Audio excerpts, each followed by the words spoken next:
All right, so I have here a block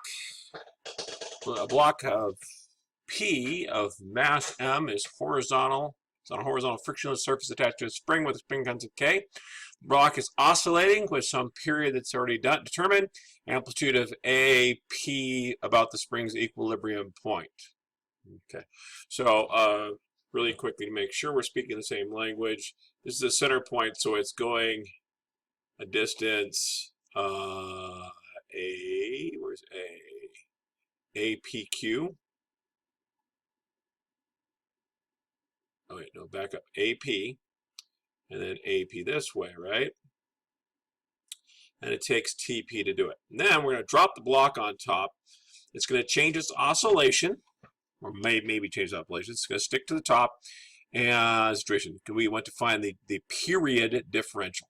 Okay, well, period is determined solely by the equation which we already know, which is period equals 2 pi square root of m over k. On the formula sheet, just read it, and that's what it is. Now, what's interesting is they did not give us the usual variables. They gave us ones that are not usual. So I take a look at this and go, well, in the TP case, this is the case.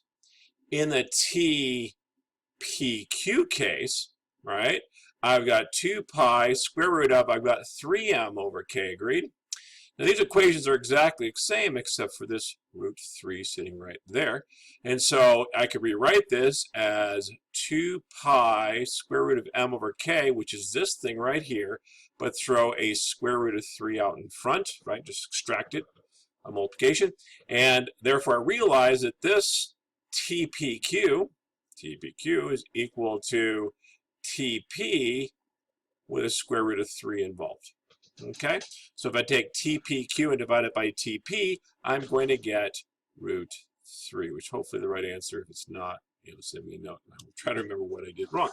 Okay, so that's the warm-up. Now, two things about this warm-up you need to be aware of. One, they are always going to be looking to give you some sort of an alert to what's following. Sometimes it's a helpful hint. Sometimes it's a distractor to get your brain working the wrong way. So you should be aware that sometimes their intent is to make you think, wait a second. But right now, we don't know which it is because we haven't read the parallel place response. Okay. Second thing you need to know is it's typically harder than the rest of the question. It is usually a much harder problem than the paragraph length response. Okay. All right. Let's get started on the paragraph length response because that is why we came here. All right, so here comes the paragraph length response. Paragraph length response, they're going to ask me to write a paragraph. I'm going to try to make 5 points about the idea. But most importantly, I'm going to make a straightforward and clear as I can argument about what's happening here. So the figure above, how does the amplitude of the situation of the two-block system change when I drop the block on top? In other words, is it going to go as far? There's a couple ways to look at this. But primarily, I think my students are going to look at the following way. When I have the two mass on there and the one mass, this thing's already moving, right? It's coming through there. What's going to happen? I'm going to have a change of momentum. This is a collision, right? So what I'm going to get is momentum in the x direction, momentum before equals momentum after. Whoops, I got a pen here. So I would, let's do it with equations here. Momentum before equals momentum after. Therefore, mv is now equal to 3m times v after. So the v after is going to be equal to velocity of 4 divided by 3. So I got 1/3 the velocity. Okay. So now I'm going slower. So that feels like it's going to make it not go as far. But I got to be careful here because now I'm dragging around 3 times as much mass, correct? So how do we figure out how far things go in a spring system? Oh, energy before equals energy after. Okay, energy before equals energy after. And that's going to be the case, so then I'm going to go energy before is now 1/2 mv squared equals 1/2 kx squared. This is x squared, that would be better. This is the before situation.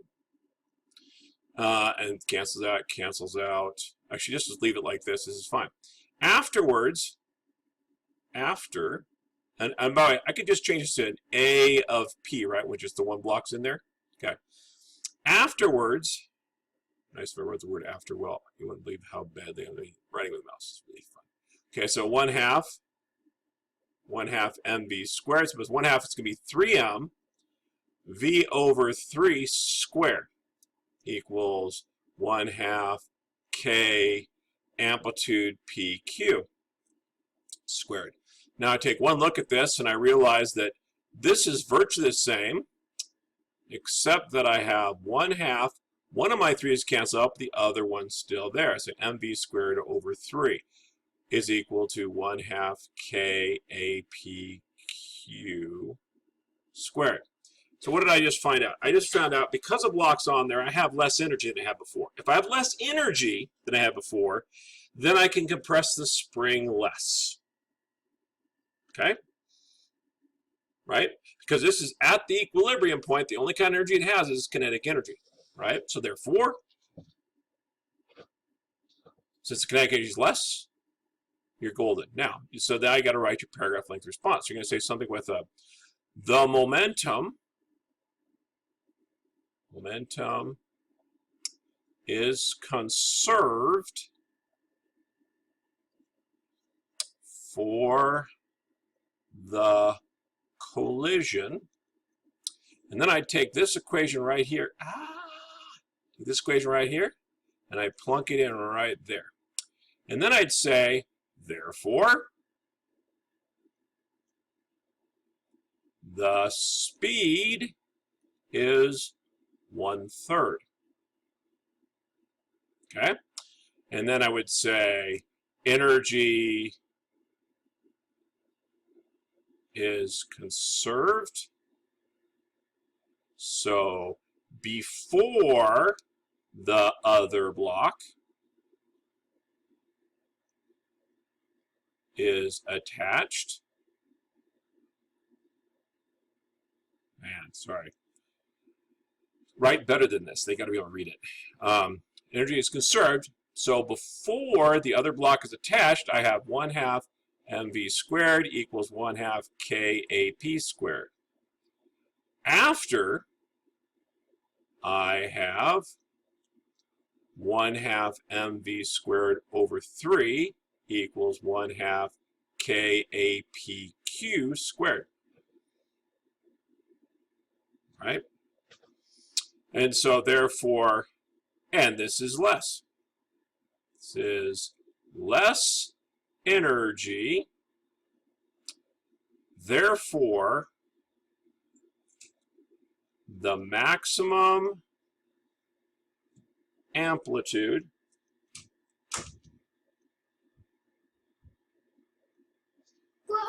is less. Gonna pause because I have a grandpa emergency. So this is basically the approach. I would think about the problem and then I'd write my paragraph. I would bother to leave my notes about thinking on the piece of paper. I would put the equations in where they need to be. Or I would leave the equations on the side and write my whole essay and then write it out there. Now sometimes equations don't apply and we'll hopefully run an example of that. But the bottom line is you're basically making an argument and you have to remember all the pieces. Because here's the deal. If you just said, well, momentum plops on top, slows it down, so therefore it doesn't go as far. The problem again is you got 3 times as much mass, you have more energy, it might compress the spring more. Certainly if it had the same speed with a larger mass, it would compress the spring more. So you have to consider that second piece. And so this is where the problem with these paragraph length responses are, because they expect you to fully address everything that is in the problem. And that's where, so you just think about it, think about how you do it.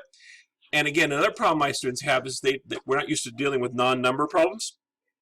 So I implore you to start looking at it in terms of numbers, even if you use equations, and then use that information to write your paragraph.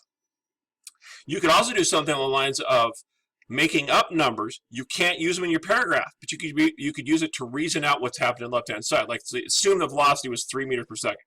Assume it's 2 kilograms of the bottom block, therefore 6 kilograms once the collision's in place. That's what we would do, okay? And so you could do that and then do all the work, and at the very end of it, then turn it into non-gibberishy English, right? Turn it into English without assuming the answers that are there. All right, let's see how we did. APQ is less than AP, we got that.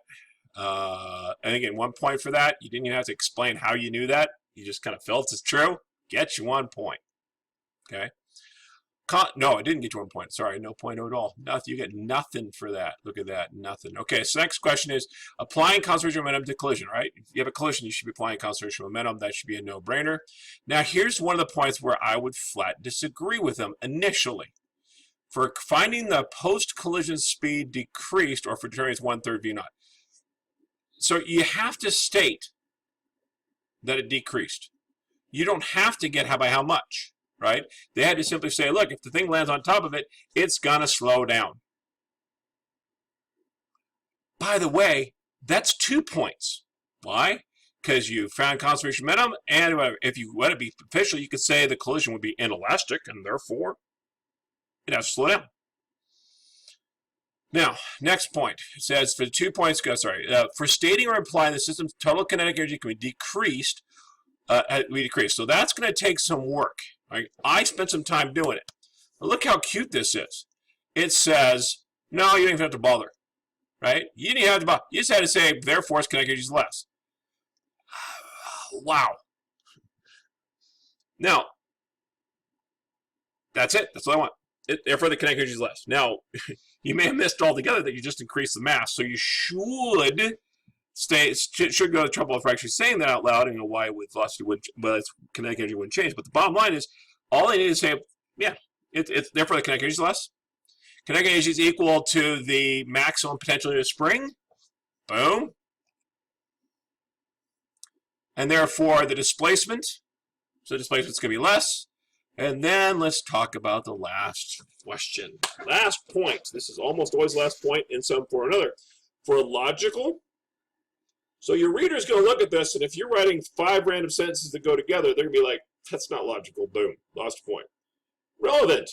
Yeah. If you start talking about force laws in the middle of this problem, by the way, there's a way to do it with force laws, but if you were doing it the way I just did, you start talking about force, MA, you're like, no. Internally consistent argument. Guaranteed you lose a point if you contradict yourself. Watch out for that. Like if you write something and it writes the contradiction in the next sentence, no, you lost the point. Follows the guidelines published for requirements of a paragraph length response. In other words, capital letters, periods. And it varies, but the original one was 5 sentences. I think you can get away with 3 nowadays because the 5 sentences one was like a smelly egg. People got angry about it. But 5 sentences, 3 to 5 sentences, certainly more than 2 sentences. All right, that's it. That's all you had to do for that problem. We're good to go. All right, try the next one, and then we'll do that one together too.